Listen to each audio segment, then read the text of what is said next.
I think the general public would characterize a psychopath as somebody who does really nasty things, and in fact the public view of the psychopath is that he or she, primarily he, is a serial killer. The general public is not wrong in that respect, but what has happened is that they have ignored the fact that there are tens of thousands of other people out there who are psychopaths but are not serial killers. Psychopaths simply do not experience emotions in the same way that we do. They don't experience empathy in the way that we do. They don't experience love in the way that we do. And because of this, they are more likely to stick a knife in someone to get what they want because they just don't care about the other person. I stabbed my first man. I stabbed him. He lived. But it sent out a clear word to the rest of them that you don't want to be messing with this kid. He'll stick you. Psychopaths can sing the lyrics, but they don't respond to the melody of normal human interactions and emotions. There is something missing. He has no compunctions. He kisses or kills without a thought. We must be concerned about their impact on families when they're out in the community. They move from relationship to relationship. They have multiple children who they abandon. They engage in spousal assault and a whole range of behaviours which are unacceptable. David Cook is a forensic psychologist at the Douglas Inch Centre in Glasgow. He's made a close study of psychopaths in prison. They tend to be very versatile in their criminality, so they don't tend to engage in one particular type of crime. They'll engage in a whole variety. So they may engage in violent crime, conning and manipulative crime. They may engage in sex crime, property crime, and so forth. So they cover the whole range of criminal behaviour. First, you must reliably identify who are the psychopaths. Recently, this has become easier. The major breakthrough, I think, has been the development of the psychopathy checklist by Robert Hare and his colleagues, and that has allowed uniformity in the diagnostic process. So when a researcher in Canada talks about a psychopath defined by Hare and one in Scotland talks about psychopaths defined by Hare's criteria, we all know we're talking about the same sort of disorder. Whenever I list the characteristics that define the psychopath, people will say, well, I know somebody who's got 2 or 3 of those characteristics. Are they psychopaths? And I'll say, of course not. What you've got to do is have a cluster, a combination of characteristics that hangs together. Head of the therapy program, Tom Powell, knows he's working in relatively uncharted territory, and Hare's checklist is invaluable. Dr. Hare has provided us with some significant advances in understanding in detail the syndrome that is now known as psychopathy. He's validated a scheme that's quite good in terms of looking at a set of antisocial behaviors as well as interpersonal traits which distinguish these folks. What can you tell us about your early years, where you grew up? Okay. Well, I just turned 45, the 23rd of January. Wayne's sessions with Tom Powell are little more than conversation therapy, for no one yet has any real idea what works in the treatment of psychopaths. But Powell is discovering the complexity of the personalities he's dealing with. I keep to myself. I do a great deal of studying. I do a great deal of reading. I do a great deal of writing. Psychopaths can be wondrous in many ways, and one of them is their ability to engage otherwise knowing and well-informed therapists about their sincerity and their desire to change. And I have found it very easy to be seduced by the tone and the affect and the engagement of a psychopath who, with great earnestness, tells me that he's finally found the light and has seen the error of his ways. The therapists are wonderful.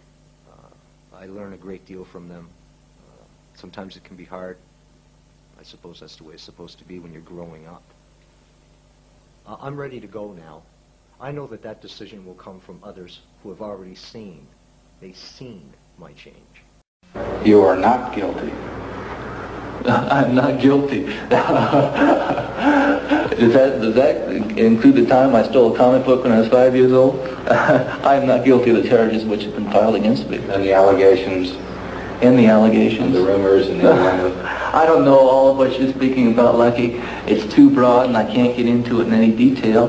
But I'm satisfied with my blanket statement that I'm innocent. No man is truly innocent. I mean, we all have transgressed in some way in our lives. And as I say, I've been impolite, and there are things I regret having done in my life. You think about getting out of here? Well, legally, sure. A few weeks after this interview, Ted Bundy escaped. Do you admit to being evil, Richard? We are all evil in some form or another, are we not? But in court, the case dragged on for 4 long years, with the Texas drifter frequently disrupting the proceedings by displaying satanic signs and shouting obscenities at the judge. This trial is a joke. Would the jury in the above entitled action find the defendant, Richard Ramirez, guilty of murder? But in the end, the jury sent Richard Ramirez to California's death row for 13 murders. Serial killers do on a small scale what governments do on a large one.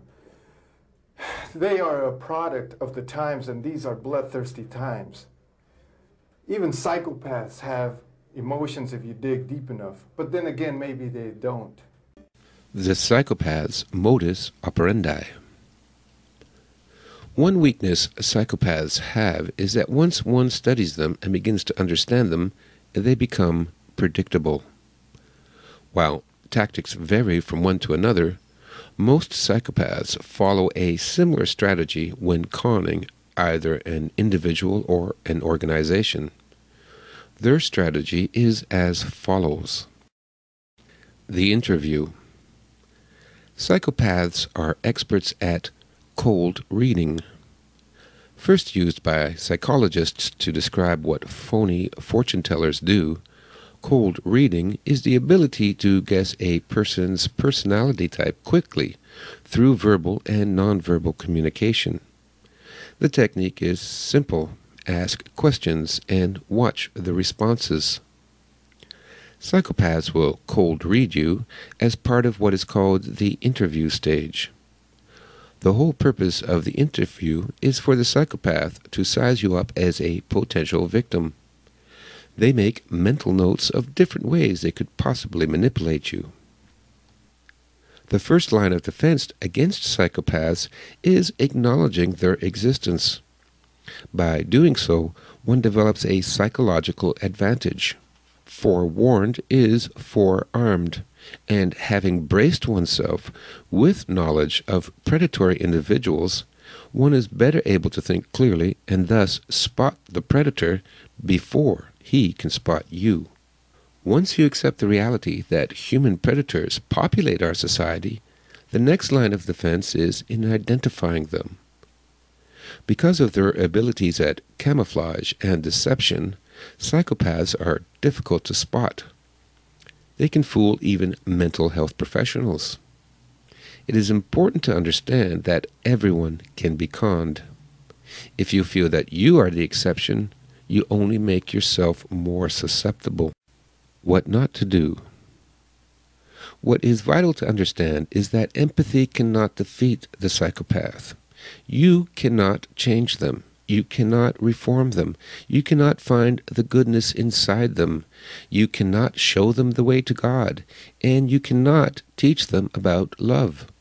All these approaches are doomed to failure, since psychopaths can never understand, nor can they care about these concepts.